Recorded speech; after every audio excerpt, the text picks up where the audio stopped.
Good morning बच्चों, BR school के इस यूट्यूब चैनल पर आप सभी का स्वागत है। तो देखो, आज हम पढ़ेंगे अध्याय नंबर 3, जिसका नाम है संश्लेषित रेशे और प्लास्टिक। यानी संश्लेषित रेशे और प्लास्टिक के बारे में हमें पढ़ना है।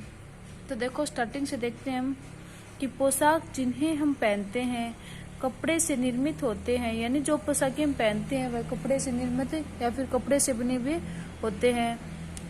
कपड़े प्राकृतिक अथवा कृत्रिम स्रोतों से प्राप्त रेशों से बनाए जाते हैं। यानी कपड़े है वो कृत्रिम और प्राकृतिक रेशों से बनाए जाते हैं। कृत्रिम वो होते हैं जो मानव के द्वारा बनाए जाते हैं और प्राकृतिक वो होते हैं जो प्रकृति के द्वारा हमें प्राप्त होते हैं।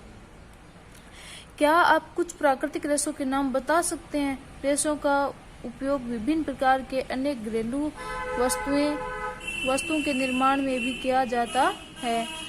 रेशों से निर्मित कुछ सामान्य वस्तुओं की सूची बनाइए।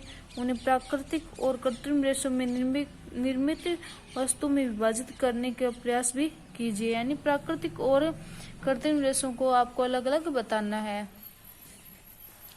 अब नीचे देखो,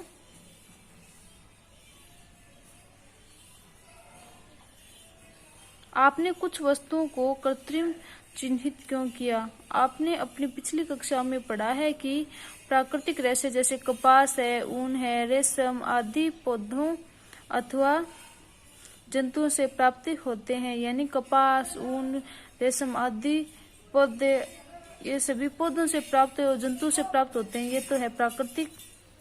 दूसरी ओर संश्लेषित रेशे मनुष्यों के द्वारा बनाए जाते हैं, इसलिए ये संश्लेषित अथवा मानव निर्मित रेशे कहलाते हैं। यानी दूसरी ओर जो मानव निर्मित जो रेशे होते हैं उन्हें संश्लेषित रेशे या फिर मानव निर्मित रेशे कहते हैं। उनको आप यहाँ पे प्राकृतिक और कृत्रिम के रूप में अलग अलग लिख सकते हैं। आगे देखो कि संश्लेषित क्या है। तो देखो, धागे से जुड़े मनकों के हार में पाई जाने वाली एक रूप बनावट को स्मरण करने का प्रयास कीजिए। चित्र 3.1a अथवा चित्र 3.1b के समान कुछ कागज क्लिपों को जोड़कर एक लंबी श्रृंखला बनाने का प्रयास कीजिए। क्या दोनों में कोई समानता है? तो देखो, एक संश्लेषित रेशे भी छोटी इकाइयों को जोड़कर बनाई गई एक श्रृंखला है।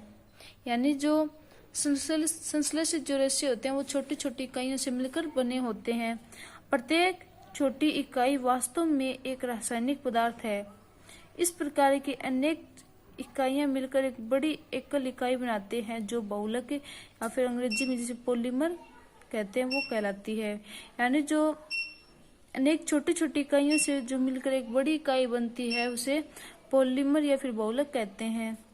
पॉलीमर शब्द ग्रीक भाषा के दो शब्दों यानी पोली अथवा मर से मिलकर बना है। पोली का अर्थ यानी सिंपल सी बात है, पोली का अर्थ है अनेक और मर का अर्थ है भाग। यानी अनेक भागों से मिलकर जो एक भाग बनता है उसे बहुलक कहते हैं। यानी देखो, पोली का अर्थ अनेक अथवा मर का अर्थ है भाग अथवा इकाई है। अतः एक पॉलीमर या बहुलक बहुत सी इकाइयों के दोहराने से बनता है। यानी पॉलीमर है वो एक से अधिक इकाइयों के दोहराने से मिलकर बना होता है या फिर बहुत सी इकाइयों को मिलाकर जब एक बड़ी इकाई बनाई जाती है उसे पॉलीमर या फिर बहुलक कहते हैं।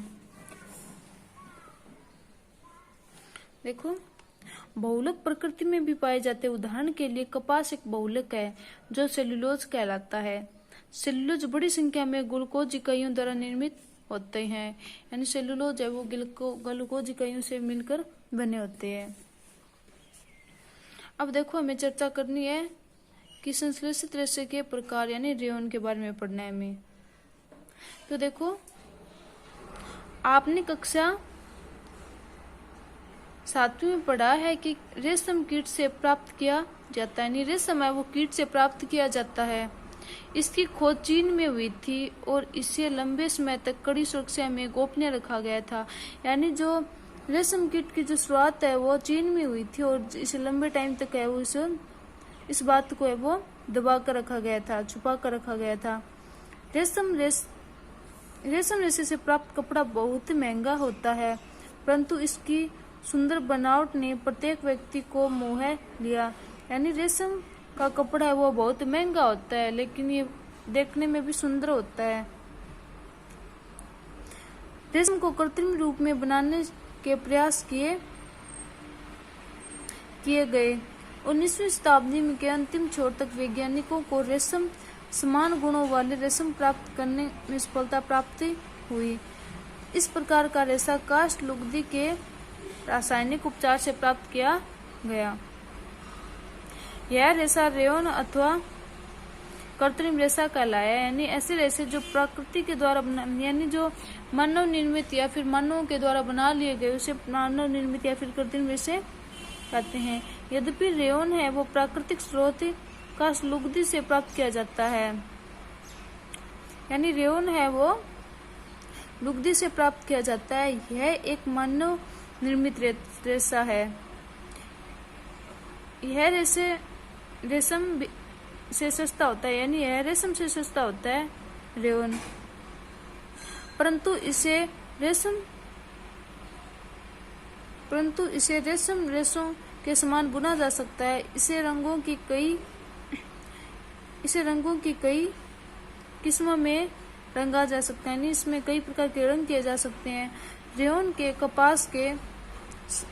को कपास के साथ मिलाकर बिस्तर की चादरें भी बनाई जाती हैं, अथवा उनके साथ मिलाकर कलीन या फिर गलीचा भी बनाया जा सकता है। यानी रेयन को है वो कपास के साथ मिलकर उसके बिस्तर के वो चादरें भी बनाई जा सकती हैं और उसका है वो गलीचा भी बनाया जा सकता है। अब देखो ऊपर जैसे नीचे दिखा रखे जैसे रेयन द्वारा निर्मित वस्तुओं का चित्रण। आगे हम पढ़ेंगे कल। आज के लिए इतना ही। धन्यवाद।